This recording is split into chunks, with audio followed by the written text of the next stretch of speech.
যারা অন্নপূর্ণা ভান্ডারের ফর্মে ডিজিটাল রেশন কার্ডের পারিবারিক আইডি কীভাবে বের করবেন তাদের জন্য আজকের ভিডিওটা। কম্পিউটার বা ফোনের আপনারা ক্রোম ব্রাউজারটি ওপেন করবেন। এখানে গুগলে আপনারা সার্চ বাটনে সার্চ করবেন। সার্চ বাটনে গিয়ে আপনারা যে রেশন কার্ডের যে অফিসিয়াল সাইট সেখানে আপনারা সার্চ বাটনে সার্চ করবেন food.wb.gov.in লিখে সার্চ করার পর যে প্রথম যে লেখাটি এসছে ফুড অ্যান্ড সাপ্লাই ডিপার্টমেন্ট, এখানে আপনারা ক্লিক করার পর নতুন একটা পেজ খুলে যাবে। তো আপনারা আস্তে আস্তে নিচের দিকে একটু দেখে নেওয়ার পরে দেখবেন যে আপনাদের এখানে অনেকগুলো অপশান আপনারা দেখবেন। তো আমাদের এখন সার্চ করব যে আপনারা রেশন কার্ডের আইডি, ফ্যামিলি আইডি মেম্বারটি কীভাবে করবেন। তো সিটিজেন যে হোম লেখা আছে এখানে টাচ করবেন।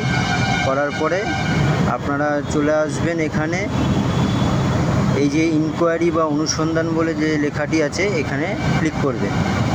করার পরে আপনাদের একটা নতুন আবার পেজ খুলবে। খোলার পরে আপনি একটুখানি দেখে নেবেন স্ক্রল করে। এবারে যে দেখবেন check your family NONRC number, মানে আপনার পরিবারের ফ্যামিলি আইডি যে নাম্বারটা আপনারা এখান থেকেই দেখতে পারবেন। তো এখানে আপনারা টাচ করবেন। টাচ করার পরে দেখুন আপনাদের সামনে একটা নতুন পেজ খুলে যাবে যেখানে দেখাচ্ছে যে রেশন কার্ডের নাম্বার আপনাদের চাইছে।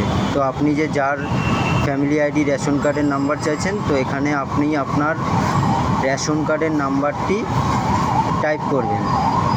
রেশন কার্ডের নাম্বারটি টাইপ করার পর এখানে নিচে দেওয়া আছে সার্চ বাটন, এখানে একটা ক্যাপচার আছে। ক্যাপচারটি দেওয়ার পরে আপনি সার্চ বাটনে টাচ করার পর আপনার কার্ডটির ক্যাটাগরি, আপনার কার্ডটি কার নামে রয়েছে, ফ্যামিলি আইডি, আপনারা এখান থেকেই আপনাদের ফ্যামিলি আইডি পেয়ে যাবেন।